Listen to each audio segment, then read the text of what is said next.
그때 현장에서 나올 때 공수처의 공식 입장은 화기를 휴대한 경호처 직원으로 인한 안전의 우려 때문에 철수한다고 했습니다. 맞습니다. 현장에서 어떤 화기에 대한 안전사고 우려가 있었습니까?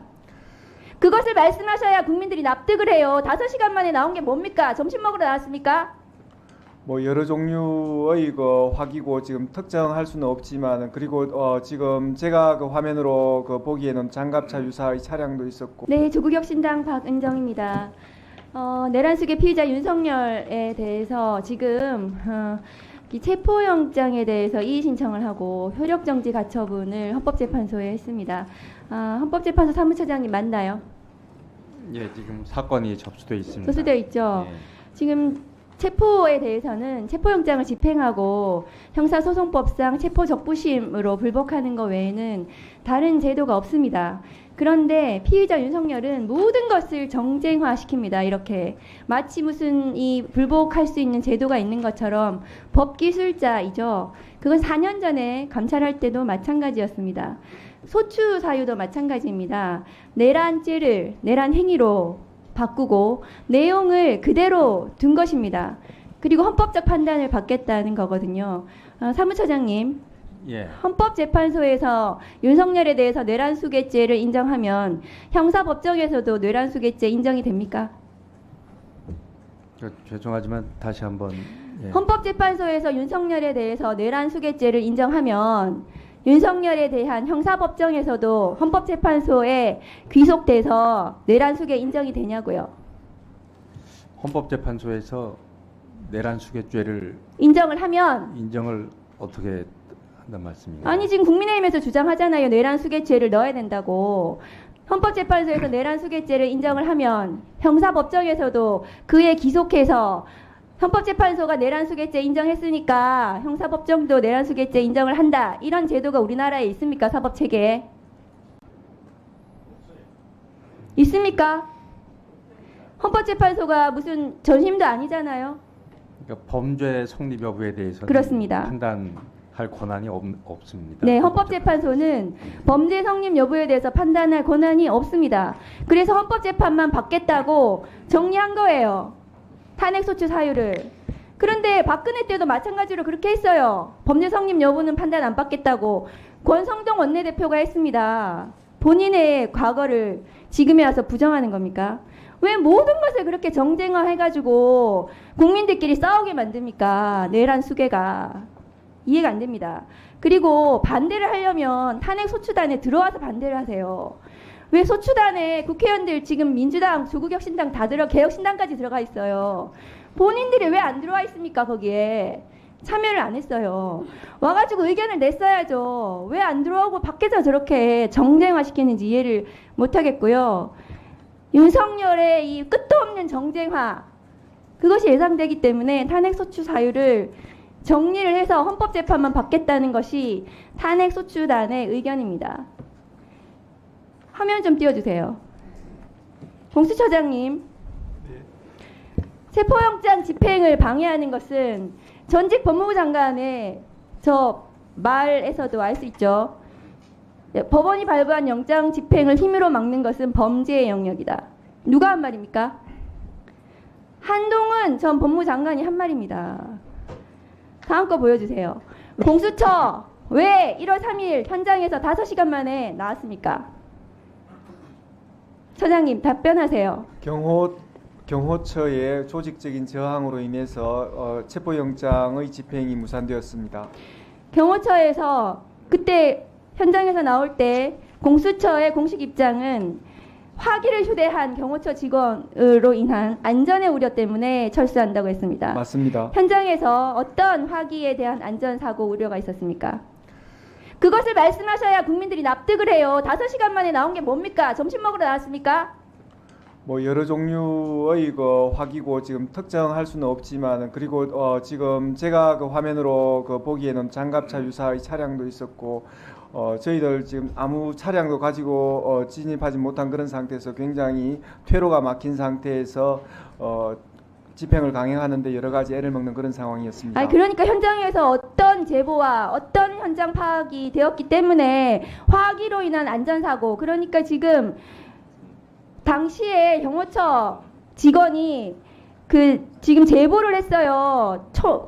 발포를 해도 된다는 박종준 경호처장의 발언이 있었다. 그런 부분들에 대해서 공수처가 당시에 그런 우려가 있었습니까? 어쨌든 그 심리적으로 또 물리적으로 여러 가지 위협을 느끼고 자칫 그 충돌로 인해 가지고 그 물리적 충돌로 인해서 뭔가 대단한 프레임 전환이 일어나면 저희들이 그 수사하는 걸 넘어서 여러 가지 나쁜 영향을 미치겠다는 그런 판단으로 그 더욱 집행해 나가지 못하게 했습니다. 지금 경호처장이 저렇게 버젓이 법원이 적법하게 발부한 법원이 2번이나 판단했습니다. 적법하다고 서울 서부지방법원에서요. 그런데도 불구하고 적법한 영장 집행을 방해한 저 특수공무집행 방해 내란의 공범 박종준 경호처장이 저렇게 버젓이 얼굴 내밀고 나와서 국민들한테 기자회견하고 있습니다. 이런 어처구니 없는 상황 이해가 되십니까? 이거는 윤석열식 언론 플레이거든요. 4년 전에도 마찬가지였어요. 감찰할 때도 밑에 부하 검사들 내세워가지고 자기네 뒤로 숨고 마치 불법한 감찰을 하는 것처럼 온 검사들 다 동원해가지고 언론에 저렇게 들이밀어가지고 동네방네 떠들게 하고 저래가지고 저 사람 지금 잡아야 되는 거예요. 현행범 체포를 왜 안 했습니까? 현장에서 국수본에서 하자 그랬는데 왜 안 했습니까? 공수처가. 그런 부분은 정확하게 말씀드리자면 조금 오해가 있는데요. 저희들이 현장에서 다 의견이 합치된 건 아니지만 여러 가지 물리적 충돌로 인한 그 부작용을 막기 위한 그런 판단이었지 어느 쪽이 맞고 어느 쪽이 실행을 하겠다는 그런 상황은 아니었습니다. 경호처장이 지금 현행범인인데 왜 체포를 안 해요? 거기서 체포를 하셔야죠. 그리고 공조본부는 이 영장 집행과 관련해서 회의체 형성해가지고 회의 몇 번 했습니까? 이 진압 작전에 대해서. 진압 작전과 관련돼 가지고 지속적으로 서로 협의를 해온 것은 아니 맞습니다. 모여가지고 회의를 몇 번 했냐고요? 회수에 대해서는 제가 정확하게는 지금 모이긴 모였습니까? 제법 많은 숫자로 모인 걸로 알고 있습니다. 2차 집행 때는 제대로 진압 작전 성공하십시오. 안 그러면 공수처 그만 폐지하세요. 그런 부분 문제가 없도록 저희들 철저하게 준비해서 성공시키도록 하겠습니다. 네. 네, 수고하셨습니다. 처장님의 고유한 말투이기 때문에 그것까지 제가 뭐라고는 하지 않겠는데 굉장히 좀 뭐라 그럴까 기계적으로 좀 답변하는 듯한 인상이기 때문에 좀 진정성을 담고 말씀해 주시기 바라고요.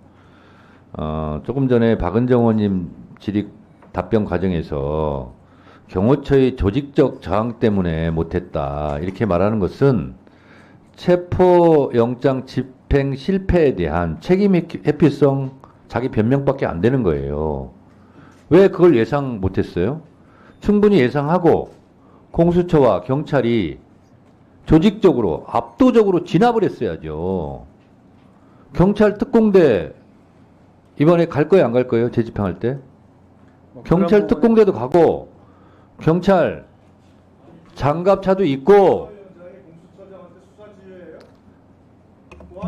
그래서 이번에는 실패하면 안 된다는 거예요. 자, 국민의힘 의원님들은 영장 체포 집행을 방해하는 듯한 발언은 자중해 주시고요. 그래서 공처장님 네. 이번에 재영장 청구했죠? 맞습니다. 며칠간 했어요? 그런 부분은 제가 공개하기는 좀 적절하지 않은 것 같습니다. 아니 좀 있으면 체포영장 발부 또 될 거 아니에요? 그럼 그때 다 알 수 있어요. 네. 지금 상태로는 지금 공개하기는 좀 적절치 않습니다. 자, 영장이 다시 나오죠? 그러면 다시 갈 거 아닙니까? 그래서 그 다음에는 경호처가요 지난번보다 더 조직적으로 저항을 해서 실패할 수밖에 없었습니다. 이렇게 말하실 거예요 또? 그러지 않도록 압도적으로 진압할 수 있는 인원, 장비 등을 다 갖추고 가세요. 지금 박정준 경호처장이나 윤석열 내란 수계 피의자가 정상이 아니에요. 정상적인 상태라면 벌써 체포했죠, 지금. 그 상태가 아니지 않습니까? 그래서 인원이나 장비나 물량 압도적으로 진압할 수 있도록 철저히 준비하고 가시고 다음에 나오셔서는 변명하는 일이 없도록 그렇게 하시기 바랍니다. 꼭 성공하시기 바랍니다. 네, 유념하겠습니다.